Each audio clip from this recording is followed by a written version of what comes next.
तो भाई साहब, किस्सा कुछ यूं है। क्लास 8 की हिस्ट्री किताबों में जबरदस्त बदलाव हो गया है। एनसीईआरटी ने सामाजिक विज्ञान की किताब का ऐसा कायाकल्प कर दिया है कि पुरानी मुगल महिमा की दीवारें खुद भरभरा गईं। अब देखिए, जो मोदी जी है ना, उन्होंने ये काम बहुत अनुचित किया है।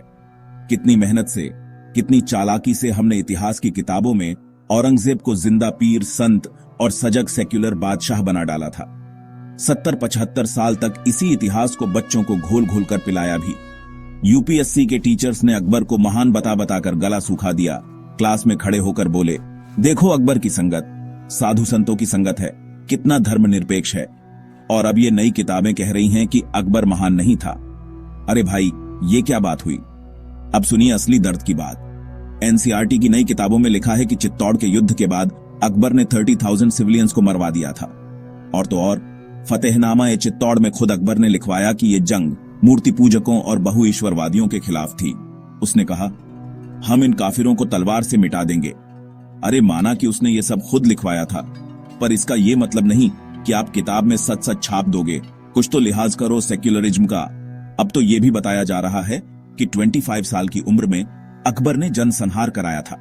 बताइए, 25 साल का युवा सम्राट और 300 जाने चली गईं। ये कौन सी महानता हुई? अब तो हम अकबर की पीआर टीम की तरह लगते हैं, जो कह रहे थे अकबर महान था क्योंकि वो सूफियों से मिलता था। भाई, जरा ये भी तो देखो कि उसने क्या क्या करवाया।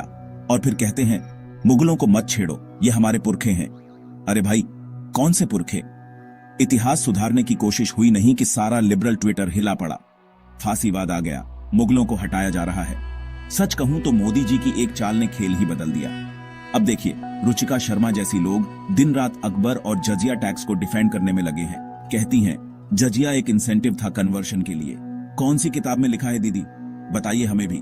आरटीआई डाल डालकर पूछना पड़ेगा एनसीईआरटी से।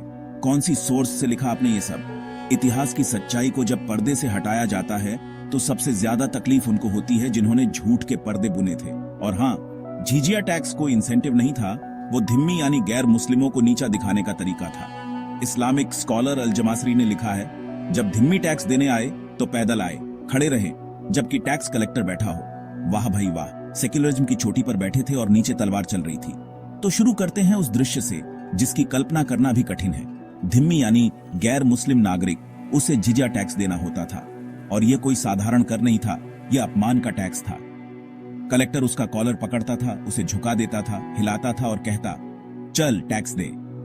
जब वो व्यक्ति पैसे दे देता था तो उसके सिर पर एक तमाचा जड़ दिया जाता था, ये जताने के लिए कि वो नीच है, हीन है। इतिहासकारों के मुताबिक औरंगजेब के समय में तो ये अपमान और भी गहरा था। झिझिया वसूलते समय कई बार टैक्स कलेक्टर जानबूझकर लोगों के मुंह पर थूक दिया करते थे, सिर्फ इसलिए कि वो धिम्मी है।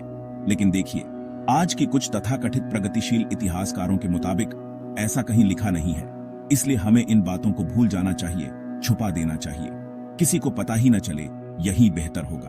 अब आते हैं राजदीप सरदेसाई पर। उन्होंने फरमाया कि अकबर ने 45 साल राज किया।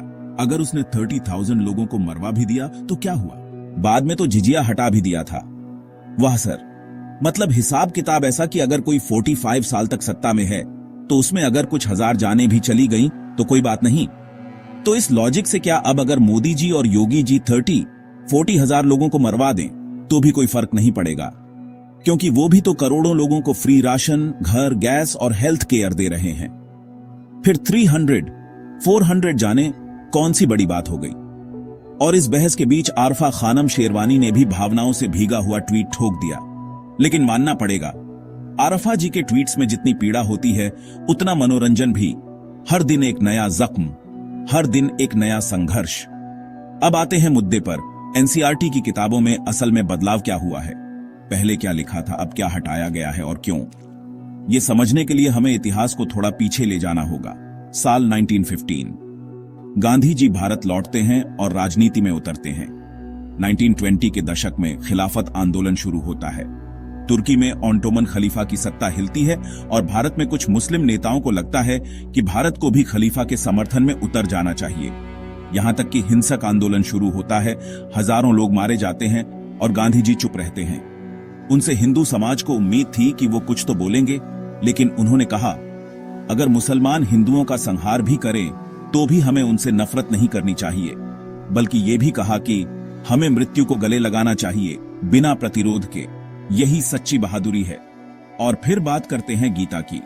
गांधी जी गीता के अध्याय 2 का एक श्लोक चुनते हैं, पर पूरी गीता पढ़ने की सलाह नहीं देते, क्योंकि अगर हिंदू पूरी गीता पढ़ लेते तो शायद उस समय कुरुक्षेत्र यहीं खड़ा हो जाता। उसी गीता में श्री कृष्ण ने अर्जुन से कहा था, धर्म के लिए अपने ही संबंधियों से युद्ध करो। लेकिन गांधी जी उसी गीता का इस्तेमाल करके हिंदुओं को हथियार उठाने से रोकते हैं। 1946 में डायरेक्ट एक्शन डे होता है। 1947 में पाकिस्तान का ऐलान। हिंदुओं का नरसंहार शुरू होता है और गांधी जी कहते हैं, हिंदू महिलाओं, अगर तुम्हारे साथ बलात्कार की आशंका है तो आत्महत्या कर लो। ये वही समय था जब पाकिस्तान से ट्रेन भर भर कर हिंदुओं और सिखों की लाशें आ रही थी। गांधी जी ने तब कहा, अपने मुसलमान भाइयों को मेरी सभा में लाओ और उनसे कहो कि वो पाकिस्तान का झंडा लेकर आए, मुझे बहुत खुशी होगी। इसी सोच को सरकारी विचारधारा बना दिया गया।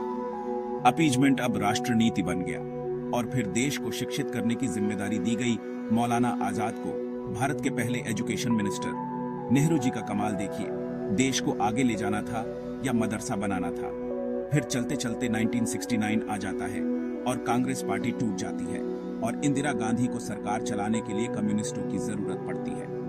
उधर से 1971 आता है और कम्युनिस्ट आइडियोलॉजी का नूरुल इस्लाम, इस आदमी को इंदिरा गांधी एजुकेशन मिनिस्टर बना देती है। नूरुल इस्लाम मोहम्मद हबीब का अलीगढ़ मुस्लिम यूनिवर्सिटी में शिष्य रह चुका है। अब मोहम्मद हबीब कौन है, उसके बारे में ग्राम दर्शन के बाद बताता हूँ, बहुत इंटरेस्टिंग है।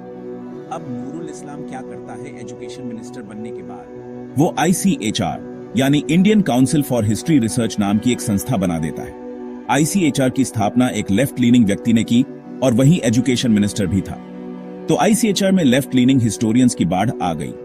ARS शर्मा जो एक कट्टर लेफ्टिस्ट था, ICHR का चेयरमैन बन गया। फिर इरफान हबीब जो खुद को मार्क्सिस्ट कह चुका है, वह 2 बार ICHR का चेयरमैन बना। देखो, ICHR का जो बेसिक काम था वह था फैक्ट्स खोजकर उन्हें जैसा का तैसा प्रस्तुत करना। लेकिन बेचारे क्या करते, उनकी दाहिनी आंख पर पट्टी बंधी हुई थी, केवल बाईं आंख से देख पाते थे, तो उतना ही देखा जितना बाईं तरफ था। ICHR में एक भी नेशनलिस्ट इतिहासकार या कहे नॉन लेफ्ट इतिहासकार नहीं था। इनफैक्ट RC मजूमदार जो एक प्रतिष्ठित इतिहासकार थे, उन्होंने ICHR यह कहकर छोड़ी कि मैं इतिहास से छेड़छाड़ नहीं कर पाऊंगा, मैं जैसा है वैसा ही लिखूंगा, मुझे फोर्स मत करो। उन्हें वास्तव में फोर्स किया जा रहा था, जो भी फाइंडिंग्स उन्हें मिले उसके विपरीत लिखने के लिए। ICHR इतनी निकम्मी ऑर्गेनाइजेशन थी कि इन्होंने एक प्रोजेक्ट चालू किया 1972 में। प्रोजेक्ट का नाम था टुवर्ड्स फ्रीडम। फिर वह प्रोजेक्ट 2015 में मोदी सरकार के आने के बाद बंद कराया गया। उस प्रोजेक्ट पर करोड़ों रुपए खर्च हो चुके थे। 43 साल से एक प्रोजेक्ट चला ही जा रहा था और उस पर एक पन्ना भी नहीं लिखा गया। इरफान हबीब ने भी एक प्रोजेक्ट चालू किया था और कहा था कि 2006 में अपनी रिसर्च पूरी करके एक वॉल्यूम लिखकर दे दूंगा। फिर 2010 आ गया। मेल टुडे ने पूछा, इरफान साहब, जो प्रोजेक्ट करना था वह कर लिया? ICHR ने जवाब दिया, नहीं, देखो वो तो कुछ लिखा ही नहीं गया है उस पर। हाँ, पर इरफान हबीब ने अब अपना नाम इस प्रोजेक्ट से वापस ले लिया है। फिर एक और इतिहासकार था, श्रीमाली। उन्होंने आज तक एक भी वॉल्यूम पब्लिश नहीं की है। उनके पास रिसर्च के नाम पर बस कुछ कंप्यूटराइज्ड कार्ड्स हैं, और वो भी उन्होंने खुद नहीं ढूंढे। ICHR ने जिन इंटर्न्स को सैलरी पर रखा था, उन्होंने वो कार्ड्स बनाए थे। मतलब ये इतने निठल्ले लोग थे जिन्हें वास्तव में खोज करके लिखना था, वो इन्होंने नहीं लिखा, और जो लिखा वो पता नहीं क्या था।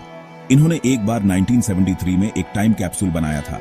उस टाइम कैप्सूल में 10,000 शब्दों में इंदिरा गांधी और नेहरू का महिमा मंडन लिख दिया, और फिर इंदिरा गांधी ने उस टाइम कैप्सूल को लाल किले के एक गेट के पास दबवा दिया, और ऐसा दबाया कि उसे 5,000 साल तक कुछ ना हो।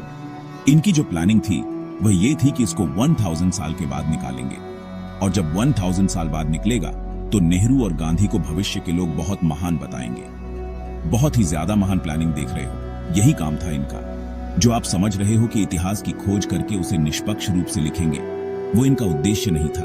ये तो कुछ भी नहीं है। असली डिस्टॉर्शन क्या क्या किए गए, कैसे NCERT केवल एक लेफ्ट प्रोपेगेंडा बुक बनकर रह गई, और उस डिस्टॉर्शन को मोदी सरकार ने कैसे ठीक किया, वो आगे बताता हूँ। अब तक हमने जाना कि कैसे आईसीएचआर बना और देश में अपीजमेंट इतनी नॉर्मलाइज क्यों थी। अब देखते हैं कि आईसीएचआर ने क्या क्या चेंजेस किए और अब उन्हें कैसे ठीक किया जा रहा है। अब कहानी शुरू करते हैं मोहम्मद हबीब की। यह आदमी ऑक्सफोर्ड से पढ़ा था और फिर वापस आकर भारत में अलीगढ़ मुस्लिम यूनिवर्सिटी में पढ़ाना शुरू करता है। सर सैयद अहमद खान भारत में एएमयू बना चुके थे। इसे बनाने के पीछे उनका एक मकसद था। नहीं मतलब नाम सैयद अहमद खान है तो मकसद तो होगा ही ना लाइफ में, if you know what I mean. तो बेसिकली सैयद अहमद खान चाहते थे कि इस्लाम का जो ट्रू फेस है, जैसा औरंगजेब, अकबर, बाबर अपनी किताबों में दिखाते थे, वो अब लोगों को नहीं दिखना चाहिए, बल्कि ये दिखाया जाना चाहिए कि ये जो बादशाह थे ये सहिष्णु थे, टॉलरेंट थे। मतलब ये लोग मुगल बादशाहों के साथ वही करना चाहते थे जो महिलाएं डेट पर जाने से पहले करती हैं, मेकअप। और बेसिकली इसी काम के लिए एएमयू बनाई गई थी और यहीं से जिन्ना अल्लामा इकबाल जैसे लोग निकले। अब मोहम्मद हबीब एएमयू में पढ़ाने लगता है और इस्लामिक इन्वेडर्स के खून से सने हुए इतिहास को सैनिटाइज करने लगता है। जैसे गजनी ने सोमनाथ का मंदिर तोड़ा, वो इसलिए क्योंकि वह मूर्ति पूजा के खिलाफ था और इस्लामिक जिहाद कर रहा था। लेकिन मोहम्मद हबीब ने लिखा कि सोमनाथ पर अटैक होना ही था क्योंकि हिंदुओं ने इतना सारा सोना, धन वहां इकट्ठा कर रखा था। अब सारा धन मंदिर में रखोगे तो कोई गजनी आएगा और लूटेगा। उसे वो काम भी करना पड़ेगा जिसे उसका धर्म मना करता है। अगर वहां पर धन नहीं होता तो सोमनाथ बच जाता। इतनी टट्टी हार्पिक ने भी साफ नहीं की होगी जितने इस्लामिक इन्वेडर्स के पाप मोहम्मद हबीब ने धो दिए। अब एएमयू से ऐसे इतिहासकार निकलने लगे जिन्होंने लगातार इस्लामिक इन्वेडर्स के पापों को धोना शुरू कर दिया। और फिर ऐसे ही इतिहासकारों ने इतिहास की किताबें लिखी जो स्कूल में बच्चों ने पढ़ी। आईसीएचआर में इन्हीं का दबदबा हो गया। इन्होंने क्लास 7 की किताब में लिखा कि अकबर धर्म के आधार पर भेदभाव नहीं करता था और उसकी नीति को उसके बेटे जहांगीर और पोते शाहजहां ने भी अपनाया। अब देखो, अकबर ने अपनी टॉलरेंस 3000 लोगों को मरवाकर दिखा दी थी, खुद को गाजी कहकर। जहांगीर ने सिख गुरु अर्जुन देव को इसलिए तड़पाकर मारा क्योंकि वो इस्लाम में कन्वर्ट नहीं हो रहे थे। पुष्कर में जाकर मूर्ति देखकर उसे तोड़वा दिया। शाहजहां ने मंदिर तोड़वाए। अब अगर ये टॉलरेंस है तो सनी लियोनी वर्जिन है। एनसीईआरटी की पुरानी किताबों में लिखा था कि औरंगजेब मंदिरों को चंदा देता था। एनसीईआरटी उसे जिंदा पीर, संत लिखती थी। तुगलक के फरमानों को दयालु और कला प्रेमी कहा गया। टीपू सुल्तान को फ्रीडम फाइटर बताया गया जबकि उसने हिंदुओं का नरसंहार किया। उसके फरमान, विदेशी शिक्षकों की गवाही सब यही बताते हैं। अब बात करते हैं नई एनसीईआरटी की। अब की किताबें बताती हैं कि औरंगजेब ने मंदिर, गुरुद्वारे और जैन मंदिर तोड़े। टीपू का जिक्र ही नहीं है। मराठों पर पूरा चैप्टर है। अब की किताबें इंडिया को भारत और जम्बू द्वीप कहती हैं। इतिहास की शुरुआत ऋग्वेद से बताई गई है। बुक में महाभारत को एक ऐतिहासिक ग्रंथ की तरह दिखाया गया है। वेदों, उपनिषदों, वैदिक गॉड्स, परिवार व्यवस्था और भारतीय लोकाचार की बात की गई है। डेमोक्रेसी पर चैप्टर महाभारत के कोट से शुरू होता है। जाति और वर्ण पर एक चैप्टर है जो लेफ्ट प्रोपेगेंडा को तोड़ता है।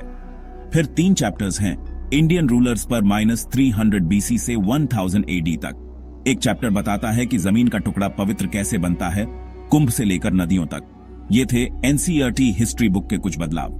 कैसे लगे जरूर बताइए। वीडियो शेयर करें, चैनल को सब्सक्राइब करें। धन्यवाद। जय हिंद, जय भारत।